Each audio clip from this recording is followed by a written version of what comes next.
Oh, hey there, Cheese here. I didn't notice you at first. I was trying to see if I could spot the next stage from the top of our lookout cannons there. The people manning those things shot down the bombardment aircraft after we defused the bomb, and it crash landed into the crystal caves nearby. And that's where El Piso's gone. CL's actually sent scouts out there to try and figure out what he's doing, but with Harpuia going around there, she figures they may need some backup, and I don't fault her for that. This is one of the stages that I've been really dreading. Not because I expect it to be difficult, just because it's my least favorite stage in the game, and probably my second least favorite in the series. Thanks, CL. So hey, with this being my least favorite stage, let's see if you can guess what kind of enemies we'll be facing here. I'll give you a little time, as I change my weapons. Alright, time's up. If you guessed Carry-Arms and Spikings, congratulations, you win nothing.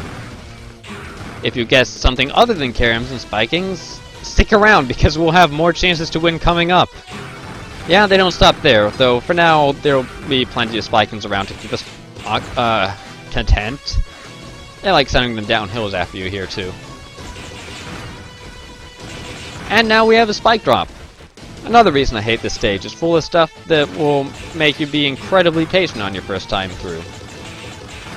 Including this entire rest of the cave. Most of it is just covered in spike pits that are full of invisible red and blue platforms that only appear if you shoot this hotter look and then leave alive the enemies it produces. Thing is, you don't need his help. The raised spikes are the only ones you can die to. Every other spike is completely covered by platforms, so just know that and you'll be safe. Also, jerk move there, that spine just runs right into you. And then there are spikes on the blind drop. And goodies you'll probably miss the first time through the stage. Isn't this stage just fun? We also have Pantheon Hoppers, the enemies that are annoyingly low to the ground unless they're going completely ballistic, so another least favorite. What I said about which spikes are safe and which aren't carries through to the entire stage, so really, they don't do anything interesting with this gimmick at all. It's all just basic platform jumps. With one exception that really does not count as interesting. It just does not. I'll leave one blue thing alive to demonstrate that there's a ceiling here. Yeah, that's it. That's as interesting as it gets. So, farewell, Crystal Cave, and good riddance. May I never see you again. Now we're on to where the ship actually crashed, and we found our teammates. Oh, they're being mind-controlled. Uh-oh. I don't know how, or by whom, or why, but they're being mind-controlled. And I don't think we ever find out how or why or whom, either. CL says not to harm them, but that's just too hard, isn't it? We'll just have to settle for not killing them instead. They deal contact damage unless you shoot them to make them fall over. You can actually kill them, and that will lose you mission points, but just hurting them is a-okay. And now we've got electric signaloids, who are ridiculously annoying to dodge. Oh, one thing about them, if you destroy them while their shot is out, it'll slit, whether it's reached 0 or not. But that doesn't matter because coming up, they're going to be in completely annoying positions. So I discovered this because I had to. For some reason, if you stand completely still while holding the shield boomerang, the shots pass right through you. It makes no sense, but it's how it works. And I find it necessary to get past that one without taking damage. After that, we just have a couple more of our allies left, so we're gonna shoot each of them. After all, they got themselves mind-controlled, they deserve this punishment, I'm sure. They gotta learn to be better. And the interior of the ship is caved in on itself, so we'll just go on the outside. Well, we found El Piso, but seems he's already found what he's looking for. We're a little late. And he's gone, taking his music with him. And bringing his music with him, as Zero notices here, is Harpuia. Seems El Piso has the IFF beacon, whatever that means. Harpuia, you capitalized the wrong word. We're called resistance, not inferiors. Please get it right. Just like Leviathan, Harpuia's got his old pattern with his new attacks. here's one of his most important changes. Well, okay, he didn't actually show it.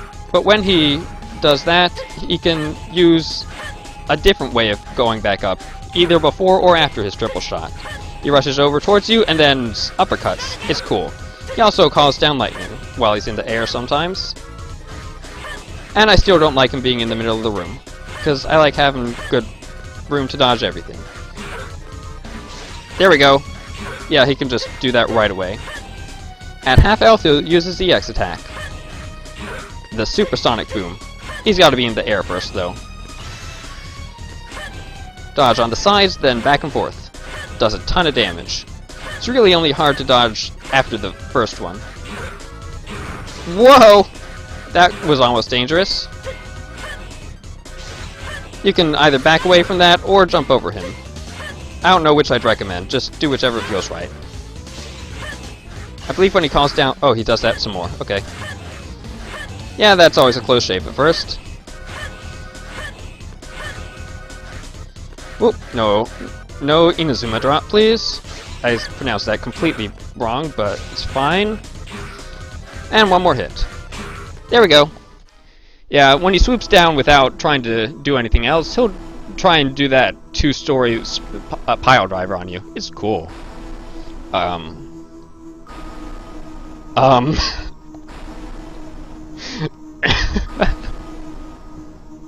Harpuia!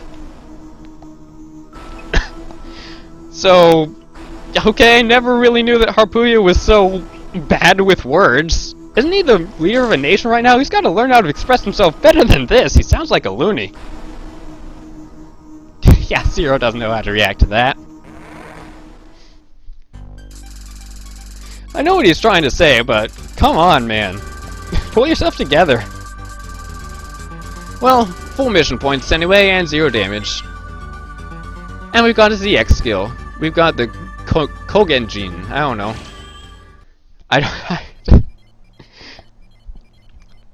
Yeah, that ending text is just really something.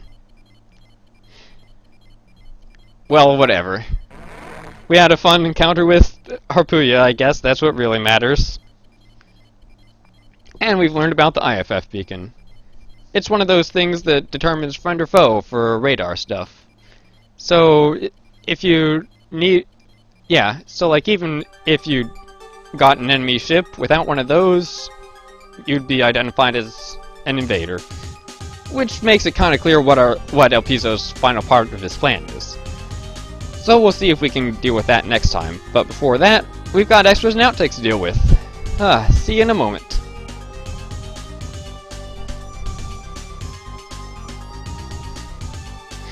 I forgot what he said was quite that out there. My gosh. The moon was shining in the daylight. I saw it through a crack in the wall, like an image of a crystal cave. It's gonna dissipate, it's gonna dissipate. Alright, time for some extras. There's actually a checkpoint at the bottom of this drop here in the Crystal Caves, and let's find the reason for that. Hug this wall as you go down. Why, there's a mid-boss to go along with the checkpoint. Another Golem Type E. I've had enough of dealing with these guys, and honestly, this one's just minding his own business. He's trying to live out a peaceful life in this cozy little cave, so I think I'll leave him around. Behind him is just a few crystals and a Cyber Elf item mass. And you can't go out when you go in, so let's just chill here. Stop shooting at me, pal, please. We're friends here, alright? To celebrate not having to deal with the stage anymore, let's demonstrate just how ridiculous it is that this works. If you jump while you're doing this, it stops working. If you move towards the bullet, it stops working. If you move away from the bullet while it's overlapping you, it stops working. Really, by all means, this should not work in the first place. Alright, it took a bit of experimentation, but I think I finally understand what's up with the Kogenjin. Since it's based off of that supersonic boom that Harpuia used, it's not elemental at all, but it is a saber skill. All you have to do is equip it and then hold down while you press the saber button while doing just a standing slash, and you'll send a little shockwave forward. It's not that powerful, but it can pierce shields. And if you are close enough to an enemy to also hit it with the main slash, it can take out pretty bulky enemies in one go. So yeah, not bad at all. There might be better uses for it that I haven't found, but it seems pretty powerful. Alright, time to see just how much punishment our guys can take. 1 bullet. Get back up. 2 bullets. 3 bullets. Oh. You're done already? Well, that's weak. For now, though, Carams and Spikings are plentiful and enough to keep us occupied. Lesson learned, never go down there. Well, she says that, but we don't have to not harm them. We just have to not kill them. A couple bullets to the kneecaps never hurt anyone. Neither did a bullet to the head, right? I didn't take damage there, no sir. Oh, I should probably turn my phone on silent, huh? Okay then. So hey, if you kill those guys, they always drop extra lives. Good stuff. Don't kill those guys. Don't do it. It's me. Split immediately, but yeah, here's where... Oh! That thing respawns too easily. You know what? I'm just gonna start throwing the shield boomerang at it. You can do that from, like, as soon as you get it. I'm gonna count that as part of my... as within my rules. Because I'm gonna. Just like Leviathan, Harpuia has new moves in his old pattern. So he can call lightning.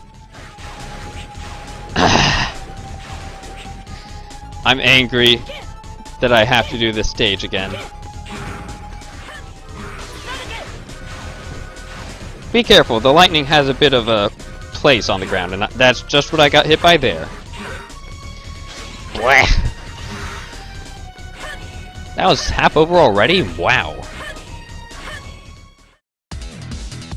Yeah, not too many outtakes. Like I said, the reason I was dreading this was completely unrelated to difficulty. Let's see that rating.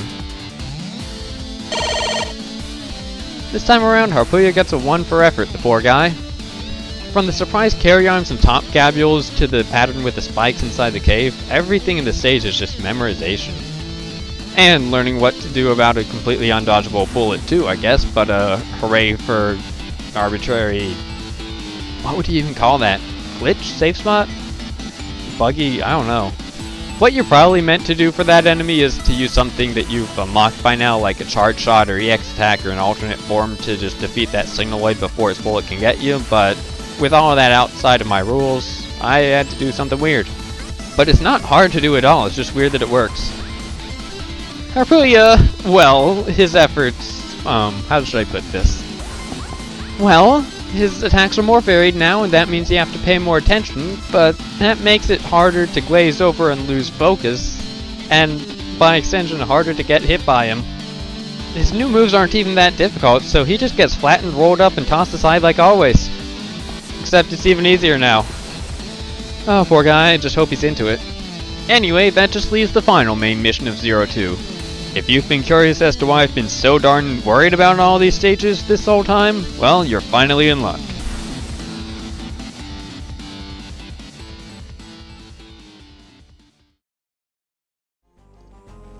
So, I've found and spoken to the 10 people that we rescued from being brainwashed, but none of them have any idea what happened either. So, the mystery lives on, I guess. Why were they brainwashed? Who knows? Alpizo didn't do it. Harpuia probably didn't do it. He's too stuck up about justice for any of that. Was it aliens? Bigfoot? Dracula? I don't know.